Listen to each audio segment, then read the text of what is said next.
Hi guys, and welcome to U-Wrench. Today we're going to be looking at suspension springs, in particular how to check your own suspension spring for potential damage. Maybe you've got your safety inspection coming up, maybe your inspector's already told you that you've got a broken spring, or maybe you've got a knocking from that corner of your car and you want to check it out. If so, let's take a quick look.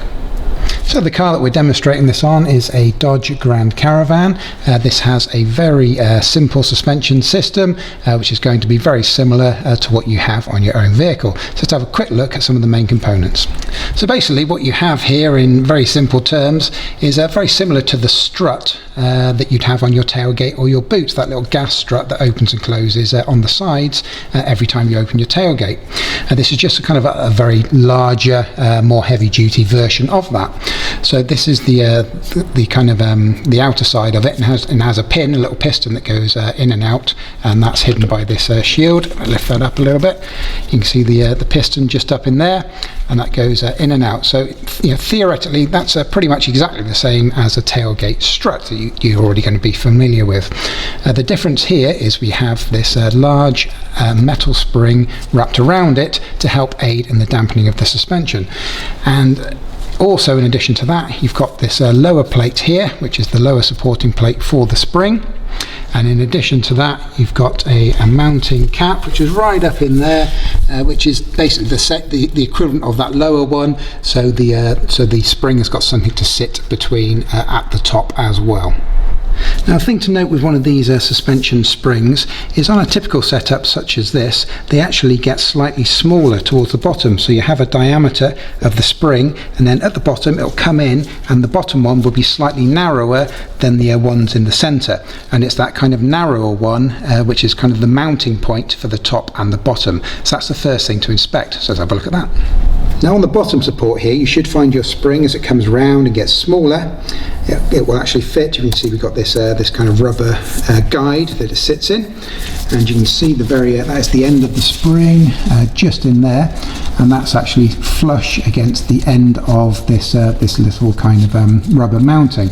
So you can tell if your lower end of your spring goes right to the end of the rubber mounting, then you can tell that your spring is not broken in that section. Very often, if they break at the bottom, you'll have a section broken off, and the whole spring will kind of collapse a little bit.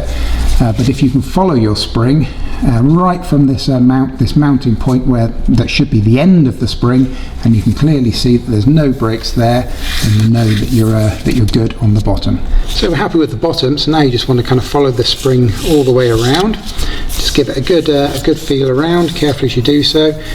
We can see that there's no breaks, but you also want to check if there's kind of large chips in it, rust patches, if it's getting very old, etc. This one looks fairly tidy. It doesn't really have any.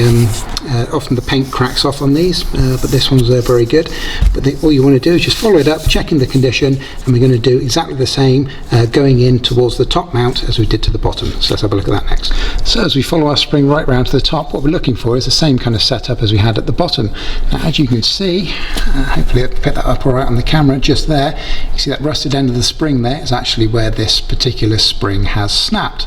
So there's a short section of the spring that's snapped off and fallen away from the vehicle and got lost on the road somewhere down the line, and so obviously that's going to need rectifying. We can see very clearly that we have a snapped spring, so this spring needs to be changed out. Now, it's especially important when you're checking your spring to make sure that you're checking the top mount and the bottom mount positions where that spring gets narrower, because usually 9 times out of 10 that will be where the spring will break, will be somewhere at the top or somewhere at the bottom.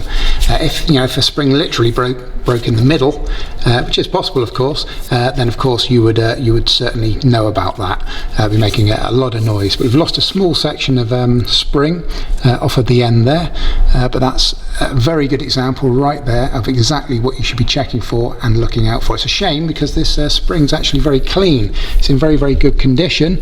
Like I said, normally all this paint's flaking off and you start to get rust in them, but it's actually very good, apart from obviously the broken end.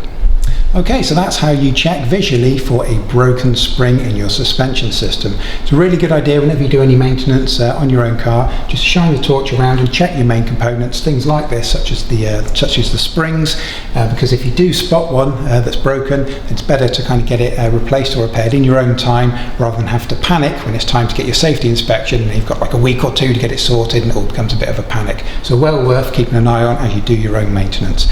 Hope this video has been helpful for you. If it has, can you please do us a favour, hit that like button before you leave us, and please be sure to subscribe to our YouTube channel as it really does help us out. Really appreciate it, guys. I'll see you again.